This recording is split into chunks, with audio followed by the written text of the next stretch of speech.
hindi naman natin machika pwedeng husgahan kaagad si Paolo na wala siya rito or hindi siya nakapag-celebrate ng New Year with our Chinita Princess. Kasi there's this possibility na talagang hindi lang siya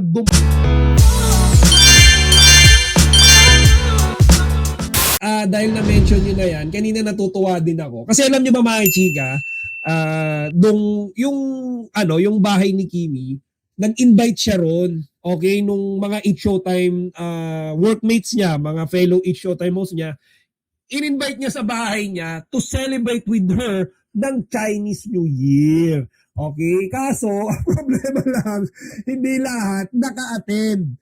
Okay? So, heads up na lang syempre, doon sa mga nakapunta. Okay? So, sila lang yung nakapunta na mga kaibigan ni Kimi doon sa celebration.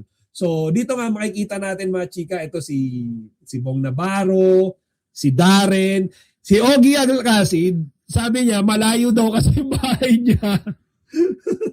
Malayo daw yung bahay niya. Okay, galing sa bahay ni Kimi, kaya hindi siya nakapunta. So, andito si Bella. And mga kachika, napansin ko, nandito yung boyfriend ni Bella. Okay, boyfriend ni Bella Padilla. And eto si pangalan nito yung lagi nag-i-interview, yung nag-ano ng mga surprise, laman ng bag. Pangalan nito mga chika, sabihin nyo na wala sa isip ko. Si Marley ba yun? Marla? Yung nag-ano ng mga bag ng artista. So ayan, kasama rin ni Kimi yan. And Darla. Marla yung nasa isip ko. Ayun, si Darla. So, ayan, yung iba pa nilang mga kasama. Ito yung sinasabi nila na boyfriend daw, bagong boyfriend ni Bella. And then, ito yung ibang mga kaibigan, of course, ni Kimi. Siguro iba mga katrabaho. Ayan. So, eto mga kachika. So, biniro rin nila kanina si Kimi sa Age Showtime. Kasi nga raw, namimigay ng ampaw. Bukod pa daw yun sa pakain, tsaka sa pa-dragon dance, namimigay pa daw ng ampaw. Pero machika, feeling ko, yung parang nagpa-raffle siguro si Kimi. Siguro tradisyon na rin ng mga Chinese yun, na parang pa-raffle. Ayan, meron silang nakuha dito na TV, 43-inch and 32-inch na mga TV, di ba? So, bongga-bongga yan. And then, syempre mga kachika, bukod pa nga dyan, a lot of events, okay, has happened. Merong videos ito si Kimi, sama si Darren. Ayan ito yung sabi na boyfriend ni Bella. Okay, isa sa mga beshi ni Kimi, ayan yun, sinasabing bagong boyfriend.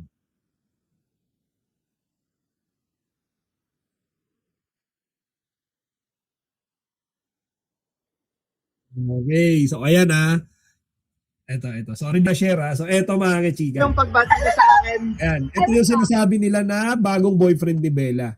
Okay, so ayan, medyo hindi pa confirm pero mukhang iyan yun eh. Grabe yung pagbati sa akin, abot hanggang kabilang kanto eh. Ayan, nagselos ako rin. So ayun mga kachika. Ayun nga Queen Catherine, feeling ko, nag-celebrate na yan si Pao tsaka si Kimi. Tsaka ayun, sama si Madam Minda Ariola, I completely agree. Bukod sa may pagka-introvert si Paolo, ayaw niya ng maraming tao or hindi siya sanay sa mga gathering. Siguro nag-celebrate silang dalawa ng Chinese New Year. Silang dalawa lang. Siguro hindi natin masabi after ng event na to, after ng Showtime, nagkita sila, 'di ba? Or pumunta si Paolo sa kanila, or siya pumunta kay Paolo, or lumabas sila. 'Di ba? Posible pa rin naman 'yun. Hindi lang siguro natin nakita. Okay? So, posible 'yun. And then mga kachika, syempre, sa mga Eat Showtime family, okay, ibang mga friends si Kimi, nandun din yung talagang original na family niya. So, nandun sa Ate Twinkle, yung bagong baby ni Ate Twinkle.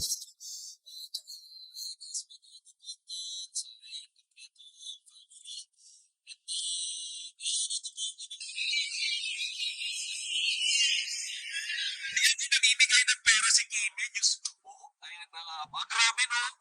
Sabi nito sabi ng mga bashers alam natin lahat to.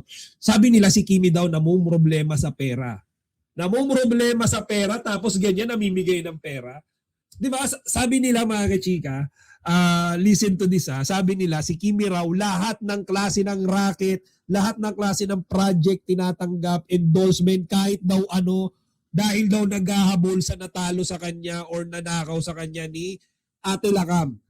Pero ayan si Kimi, namimigay ng pera. So, yan ba mga kachika yung may financial crisis, financial problem? Di ba? Yung mga bashers diyan, bago kayo mag-comment, di ba? Bago nyo tirahin si Kimi sa kanya si Kimi sa kanyang financial capability, please lang. Okay? Magpakita kayo ng factual basis, ng proof na talagang naghihirap si Kimi. Tingnan nyo naman. Namimigay ng ampaw. Ayan o.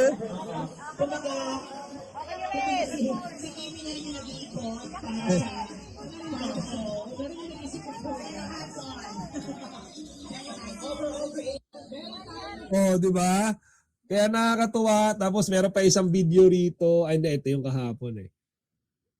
Ayan. Grabe yung pagbati niya sa akin. Hindi yung kay Darren. Ito pala. Ayan.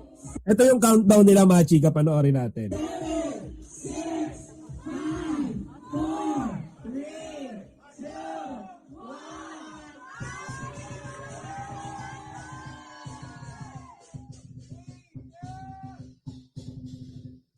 Ano?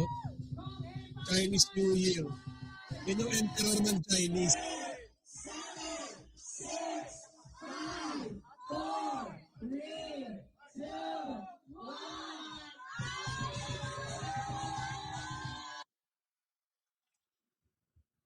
So ayan mga kachika.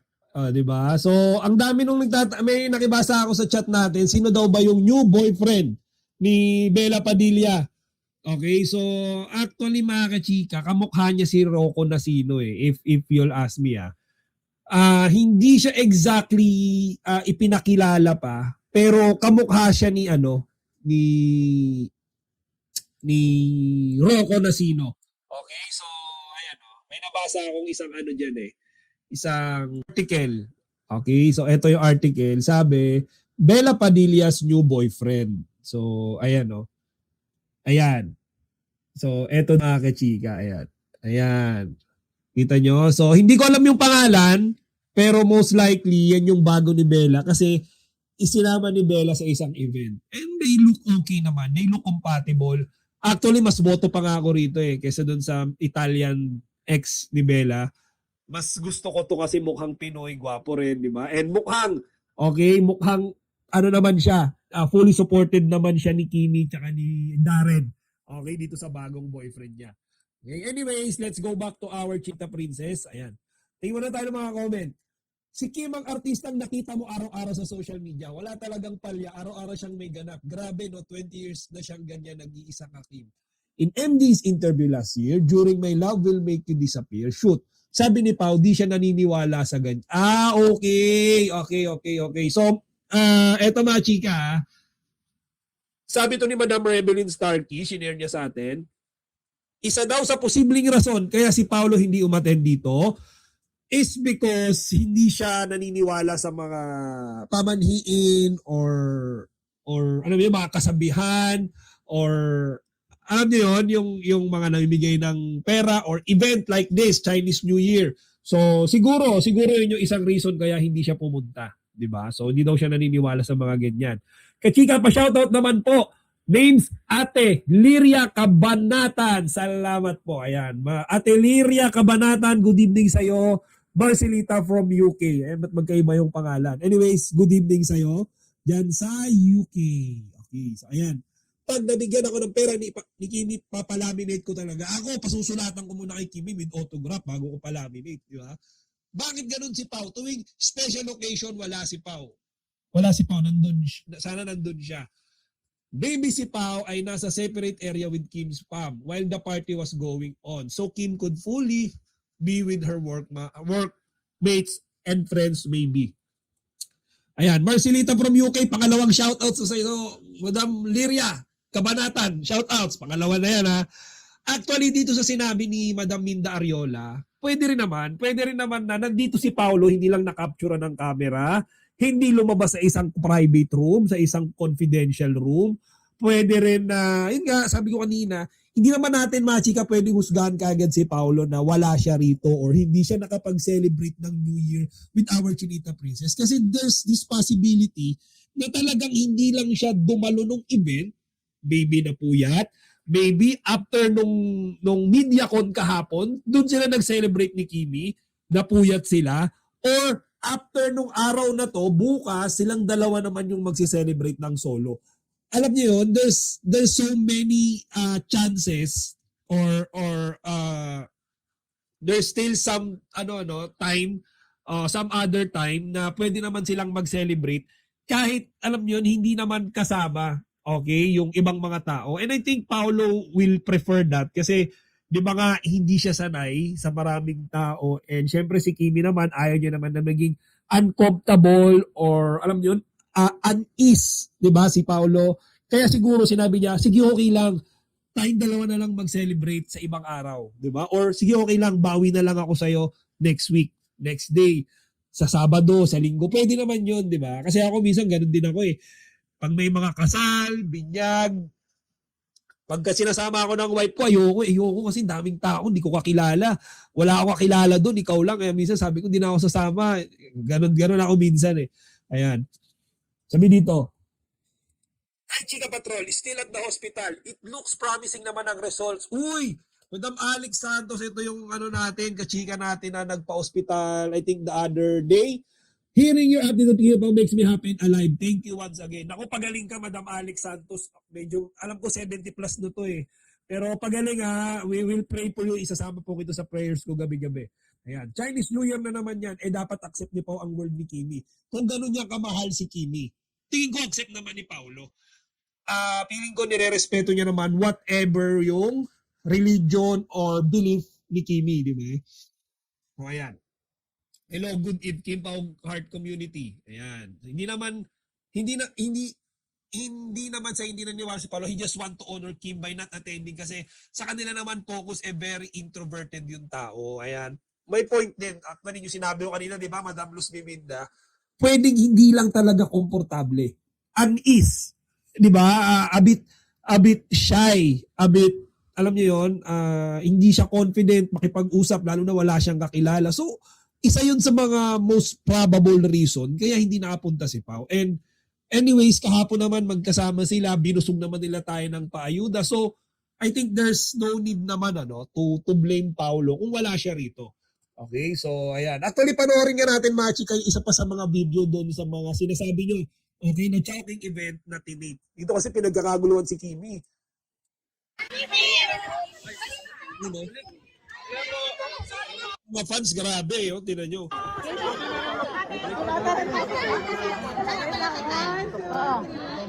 Thank you.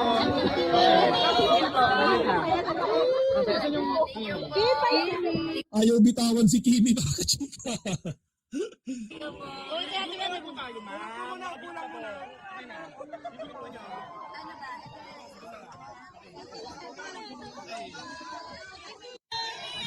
So, ayun, nakakatuwa siya, di ba? And then, ito pa, here's another video. I think, naman to.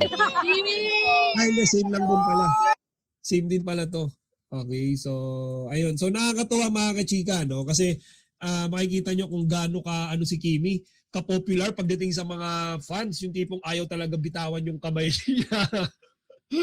Ayun. Dalawa ba isa? Ayun. Dalawa ba isa? May nakita pa ako isa rito eh. Ito. Ito rin pala yung kanina. Okay, so ayan. So tuloy naman natin mga chika, yung isa naman sa mga video pa ni Kimi dun sa Chinese New Year Konghae Fatsui celebration nila. Ayan, dito sa bahay niya.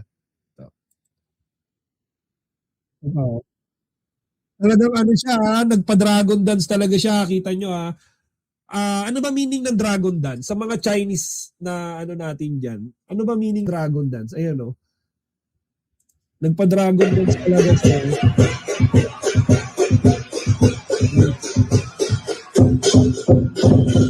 Ayan.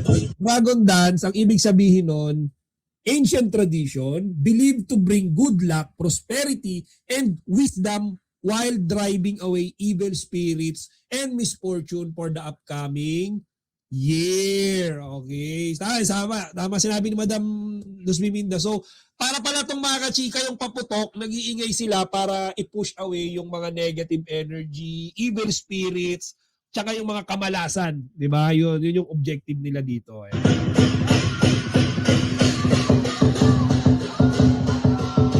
Ayun no, yung ano ni Bella, oh, boyfriend.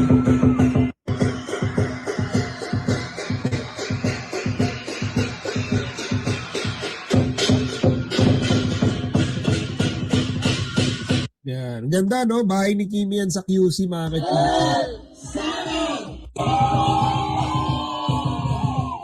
Ah, ito yung kanina. Okay, ito pa yung ibang video.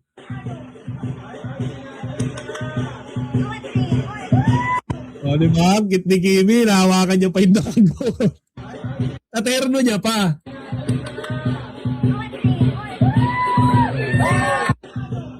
Oh, may patrol. Ang cute, no? Saan pa ba? Ito.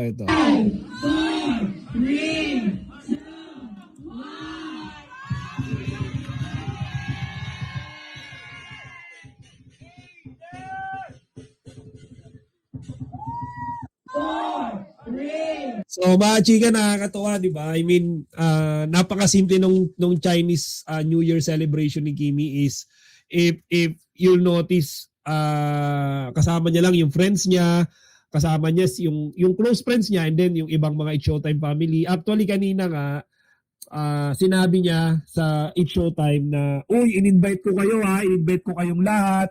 Kaso yun, pero yung iba sila Jong, conflicting schedule, si Tito Ogie, sabi niya malayo yung bahay niya. And then the other It's Showtime host, siguro may mga prior commitment, kaya hindi sila nakapunta. Ayan na, syempre mawawala ba yung fireworks? Okay, so ayan.